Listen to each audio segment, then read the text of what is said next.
welcome back to another episode Around the Lumberyard. Andrés Tejeda here with you, just me today for this third episode of the official podcast of the Clinton LumberKings. Chris Mickelson not with us this afternoon, not because he can't or he didn't want to, but because we're dealing with some technical difficulties when it comes to our audio.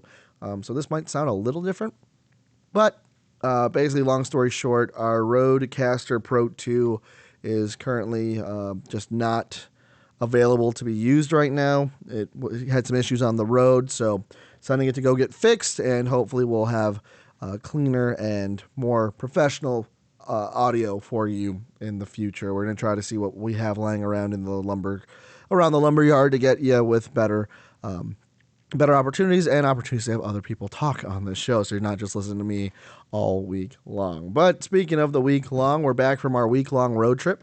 LumberKings finish their 6-game trip from Illinois Valley, Springfield, Burlington, and then back to Illinois Valley, 4-2 on the road. Not a bad way to come out of it. LumberKings starting in Peru against the Illinois Valley Pistol Shrimp with a 4-3 victory through only 5 innings. That game was called due to inclement weather, and a tough one for the Pistol Shrimp.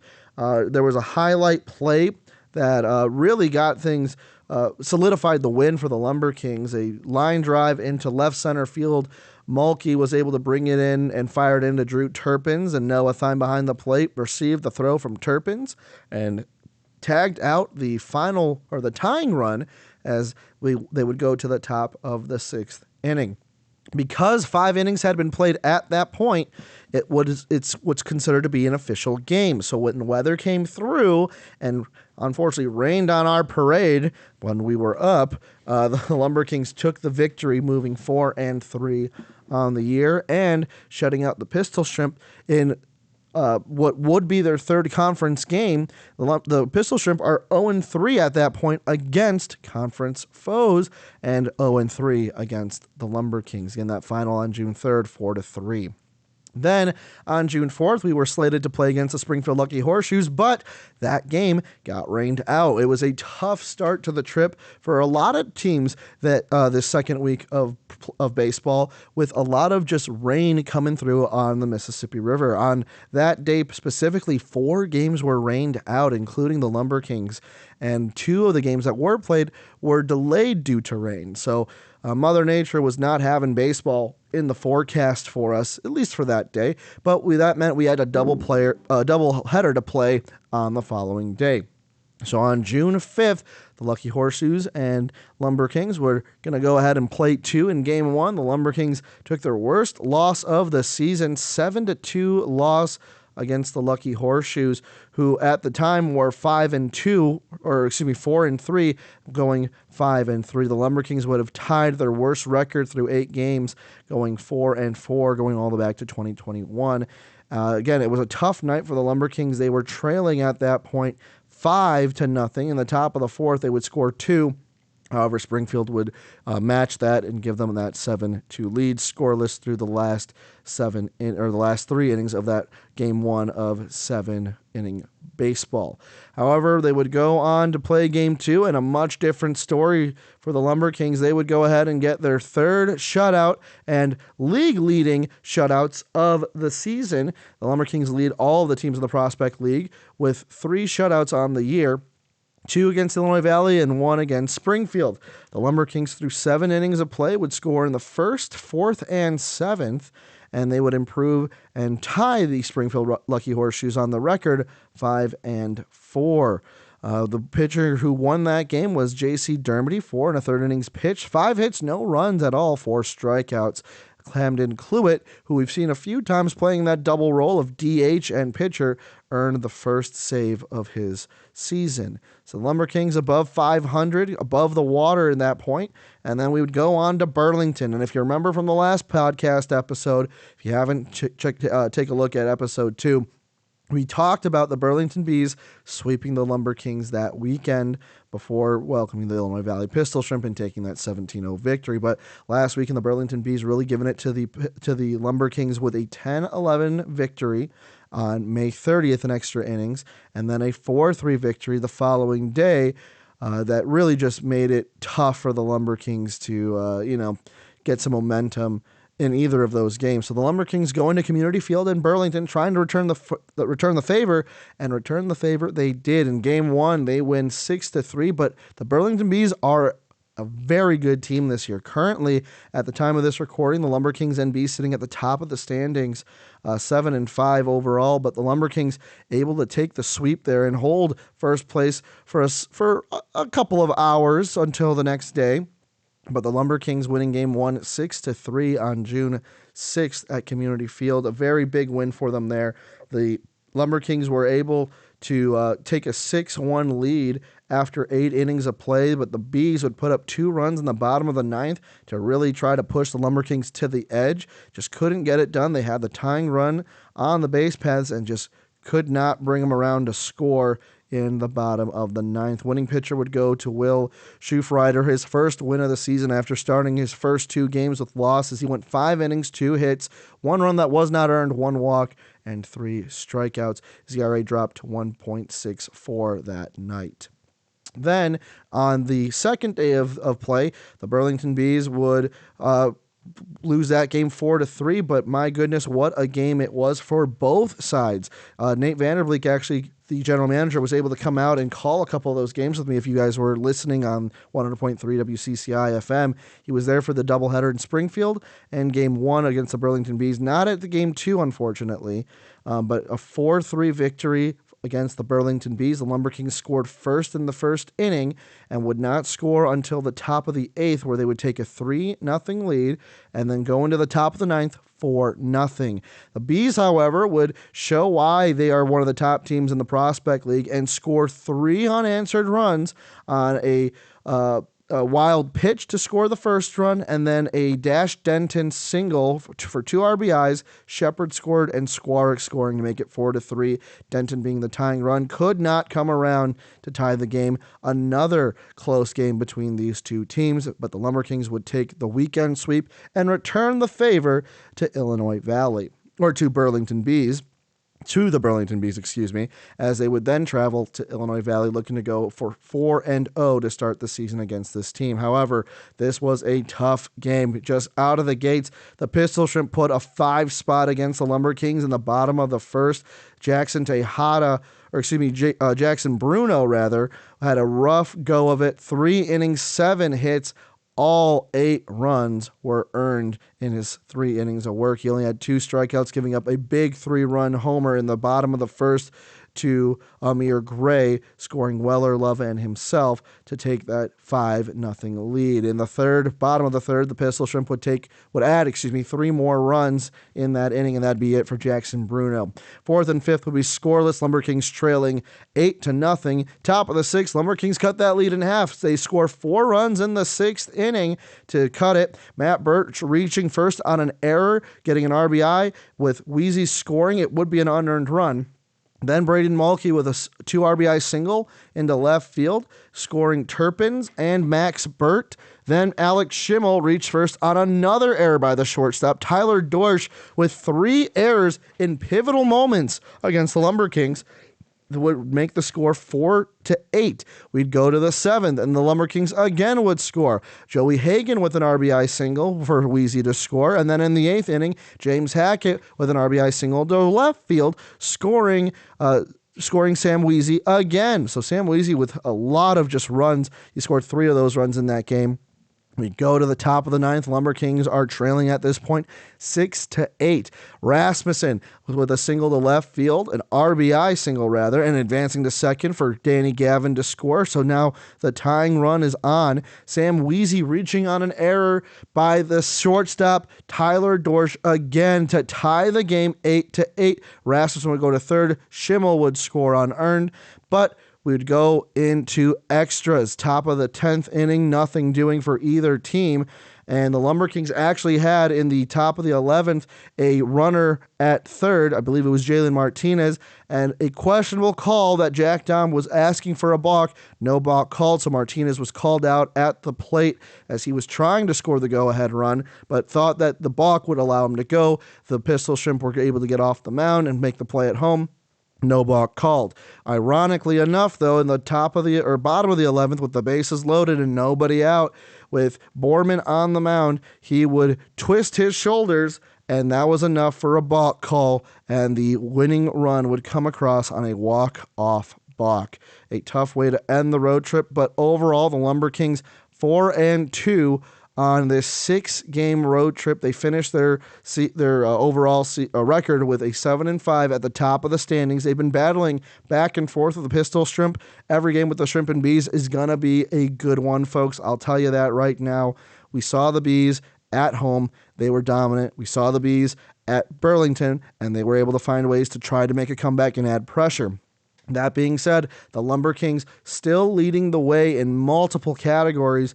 They lead, I believe, in 4 with the most hits in the entire league with 114 hits so far. They also lead with the most caught stealing attempts by the catchers with 13 guys being caught there. Only 3 men for the LumberKings have been caught stealing on the base paths. LumberKings, as we mentioned, also leading in shutouts with 3 shutouts. They're second in games played with home games. Home attendance, we've had a complete attendance of over 8,000 fans come into NelsonCorp Field. So something we didn't do last week that we are going to do this week, we're going to talk about our players of the week, and we can talk about our players of the week last week as well. So let's talk about our players of the week in week 1. Caden Frommelt finishing week 1 with 400 on the average, 7 runs, 7 RBIs, 3 doubles, and the first home run of the 2025 season for the LumberKings. Pitcher of the week went to Chance Key for his first start of the season, 6 innings pitched, 2 hits, 2 strikeouts, and just allowing 1 walk. And while Frommelt is currently on the IL, we're not going to get too far into that, but he's currently unable to play with the LumberKings right now. Going ahead into this week, our player of the week, Brighton Clements, going 400 with an OPS of 1.1, 3 doubles, 3 runs, and a stolen base for his week, rather.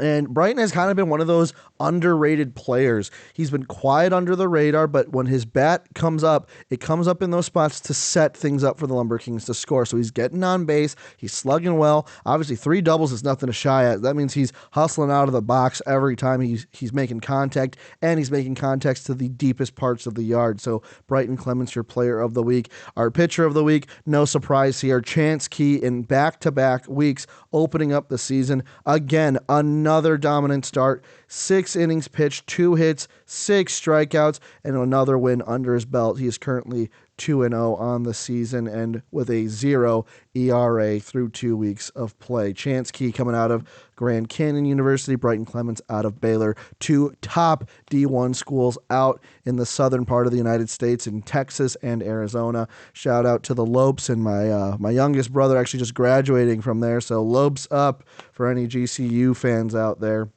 But it's just, this has been a team, and we've talked about it for the last couple of weeks on the last 2 episodes. This has been a team that has been dominant. This is a team that is hitting well. They don't go down quiet. The worst loss they've had is that 7-2 loss in game 1 of the doubleheader. All their other losses, let's go back all the way to May. Game 1 against the Springfield Lucky Horseshoes on May 28th, 7-6 loss by 1 run. May 30th against the Burlington Bees, 11-10 in extra innings by 1 run. On the next day, May 31st, 4-3 loss, 1 run. Going over to the last loss the LumberKings had against Illinois Valley, 9-8 in extra innings by 1 run. The LumberKings are keeping this game close. Even some of their wins, the win against Burlington, that could have been shutout number 4, but Burlington just battling and getting those 3 runs in the bottom of the 9th, that could have been a 4-0 win. Things had to change a little bit, but that's 4 shutouts right there. Again, that 6-3 victory against the Burlington Bees is dominant. 4-3 win in a game that was called due to inclement weather. Like, these are not games that the LumberKings are necessarily blowing everyone out of the water, where they did win that 17-0 game on Sunday on June 1st. But a lot of these games, they're just hitting well. The win against Springfield in game 2 of the season on May 29th, that was an 8-6 victory. That was a game where they came back and won it all, So this team is really finding ways to get healthy. And here's something that, when you're traveling with the team, it's a unique perspective, at least for me, because growing up, I was a baseball player. I played high school ball, I played club baseball in college, and I think a lot of guys, a lot of fans who listen will hear me call or reminisce on what my coach would tell me in high school. But at this level, with Jack Dom at the helm and hearing the different things he has to say, one thing that really stuck out to me was he talked to the guys about not playing this game selfishly. He said, "We're playing as a team. You're coming to this summer league to get better. You're coming at this summer league to learn how to play the game better." And so when guys are going up to the plate and they just want, their stats to be padded, you're not going to find a lot of success there unless you're a once-in-a-lifetime generational talent. But if you get the quality at bats, and the quality at bat means that you're going 8, 9, 10 pitches in, even if you strike out, you do quality at bats, the stats will follow. And that's what we saw in on June 8th against the game against Illinois Valley. The LumberKings were down 8-0, guys. That is a huge deficit. They were down 8-0 in the third inning. They took the 6th through the 9th to come all the way back. 8 runs. By the way, they kept Illinois Valley scoreless from the third inning on till the 11th. The pitching was there afterwards. Jackson Bruno just had a really rough night, and the thing is, Jackson Bruno has had a great start to his season. He's been coming out of relief. He's been knocking guys down. He's been lights out. But just one bad day for the kid. But his team backed him up. Why? All those runs coming in the 9th inning, 2 outs, 2 strike counts. The Pistol Shrimp were 1 out away from ending the game in the 9th. They had to go 2 extra innings because this team was fouling off breaking balls, mind you. They're adjusting to the fastball, or they're expecting fastball, adjusting to the curve. Every breaking ball that came into that game in the 9th, 10th, and 11th inning, they were fouling them off. They weren't trying to do anything crazy with it. Every hit they had was on a curveball that was just on a platter or a fastball, and they went the other way with it or sent it to the gap. So for all the young baseball players listening, you are playing as a team. Yes, you're by yourself at the plate. You got runners on. It feels like it's just you and the pitcher. But if you do the small and little things right, the big things start to come. The numbers start to get padded. The stats start to show. And then you get games like this where you're coming back from an 8-0 deficit. It was actually incredible to watch. Nate Vanderbeek, our general manager, and I were sitting in the press box in Illinois Valley, and we couldn't believe it. We just could not. We were freaking out. We were screaming. We're yelling. We hope we didn't ruin anyone's speakers, but we just could not believe how quickly we were coming back. Because, I mean, down 8-0 in the third, the wind is blown out of your sails. You're just kind of sitting there like, okay, 2 more runs. We're out of here in the next couple of innings. It was 4th inning, 3 more innings, 9 outs. We can go home, let them score 2 runs. But no, these guys wanted to battle and they wanted to fight. Remind you, the LumberKings had just entered first place. They were half a game up. Burlington, mind you, on that Sunday, had a doubleheader against the Quincy Doggy Paddlers, which the Quincy Doggy Paddlers split with the Burlington Bees. Had Burlington won both games, they're up they're up half a game. But now we're standing even 7-5. LumberKings will play the normal CornBelters to start things off. A 3-game homestand starting from Tuesday to Thursday. I will unfortunately not be here for the weekend. So shout out to my middle brother and his fiance. They're getting married on June 13th. Shout out to them. Really happy for them. So that's my little personal anecdote. But the normal CornBelters coming into town. First team that we're going to see that's different in the first 2 weeks of play. And then the Danville Dans, a team that we don't usually see here and that we have yet to go see them in Danville, Illinois, will come out here for a 2-game series. So I'll be here Tuesday and Wednesday, leaving Thursday. We'll have a surprise broadcaster for the LumberKings fans of, I don't want to say yesteryear, but from a few years ago. He'll be coming back. So keep an eye out. We'll make an announcement on who that is. I'm not going to spoil it here. And then I believe Nate Vanderbeek is going to try to take you along the way in Burlington with our PA announcer, Brad Stewart. If you don't know about Brad, he did work in radio. He's done play-by-play before. So I'm going to be tuning in on that Saturday on WCCIradio.com, which that's also where you can listen to games for free. If you don't have access to 100.3 WCCI FM on your radio, you can go to WCCIradio.com and just listen to the online part. But it's going to be really fun to hear those guys because for me as a broadcaster, I always love calling games, but I've always wondered, it's odd because I've never heard myself on the radio. I've never heard myself live, and I don't think I ever will. But to hear someone else call a game on a team that you have, that you've been calling for, I'd like to say a few years. I've been doing this for 3 years now, 3 seasons. It's going to be fun. And I will say I had a lot of fun with Nate on the call in Springfield, in Burlington, and in Illinois Valley. Obviously, Nate loves this team. We heard his interview last week about how he grew up with this team. He came to games here before he went to his first major league game. So it was fun to have him in the booth. And obviously, Nate and I are friends in real life. We're not just goofing off to goof off, but it's always great working with friends who want the best for your career and want the best for you.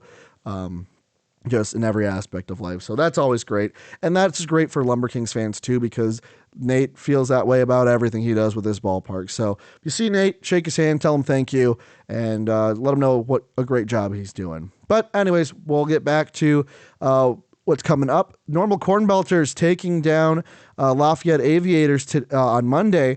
The Aviators came in today into Monday.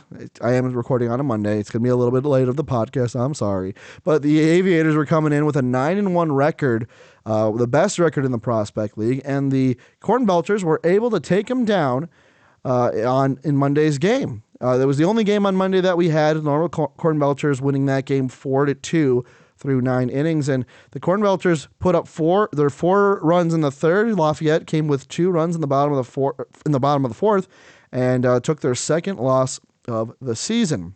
So the CornBelters, they're not a team to shy away. They are definitely a team that has found ways to get big wins against big teams. They beat the Illinois Valley Pistol Shrimp, if I can get their schedule popped up here in a second. But the CornBelters, I remember, took down the Pistol Shrimp 5-6 on the year, but they have beaten the Illinois Valley Pistol Shrimp in a 7-3 victory on May 31st. Lost to Illinois Valley 9-3 on opening night.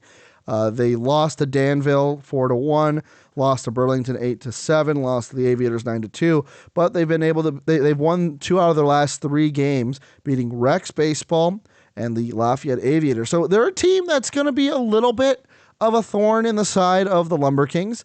On the road, they are 2-3. At home, 3-3. Again, on the 1-game winning streak. The CornBelters are in the same division as the Springfield Lucky Horseshoes, but they're in the Eastern Conference. So they've had a little bit of a struggle. Again, losing to the Dans and losing to Rex.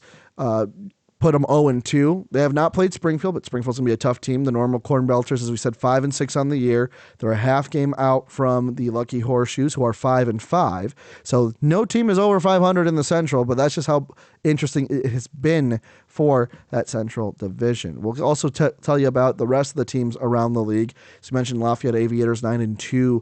Coming in from the time of recording of this podcast. Millrads and Chillicothe Paints in second and third. 6-4 on the year are the Millrads, 6-5 the Chillicothe Paints. Champion City Kings, something to celebrate. They got their first win, but they have 11 losses. Currently on a 3-game losing streak. Springfield Lucky Horseshoes losing their last 2 games, 5-5 as we mentioned. CornBelters in second place, 5-6. Danville Dans 3-5. So we'll see how they come in after tomorrow. They'll either be after Monday, they'll be either 4-5 or 3-6. So we'll see how the LumberKings fare against that team, currently on a 2-game losing streak at time of recording. Du Bois County Bombers and Rex Baseball at the bottom of the barrel in the Central, 4-7.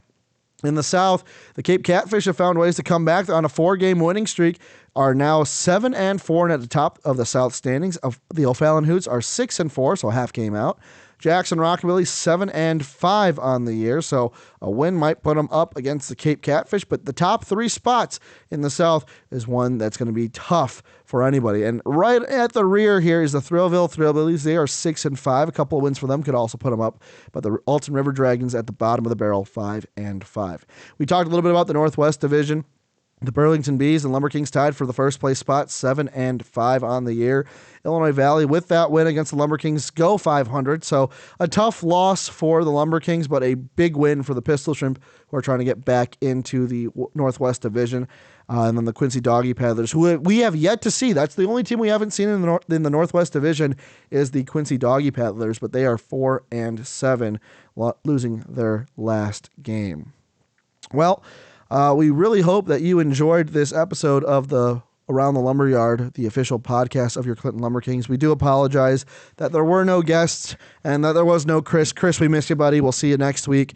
But yeah, I will leave you all in the capable hands of all of our staff here at the LumberKings, as I will not be here for this weekend, Thursday, Friday, and Saturday. I will be here for Sunday. Fun little fact for Sunday, that is Flag Day, so no Elotes Day that day. It will be a Flag Day, so the LumberKings will be rocking their stars and stripes, so we hope that you guys can check out the new USA hat for the LumberKings. It's actually pretty cool. I really like it. Red bill, blue cap, and it's got Louis in the red, white, and blue. We don't have the C on there anymore, so check them out. Check them out at the Lumberyard team store here at the ballpark. But also make sure to get your tickets at LumberKings.com. All tickets are available there. If you like this podcast, let us know in the comments below. Like, follow, subscribe, and check us out. We are available on all major platform podcast networks, including Apple Music or Apple Podcasts, Spotify, iHeartRadio, and Amazon Music. For Chris Mickelson, Cannon Winecoop, our producer, and the rest of our crew around the Lumberyard, this is Andrés Tejeda. We will see you in the next episode around the Lumberyard. This is an official podcast of the Clinton LumberKings.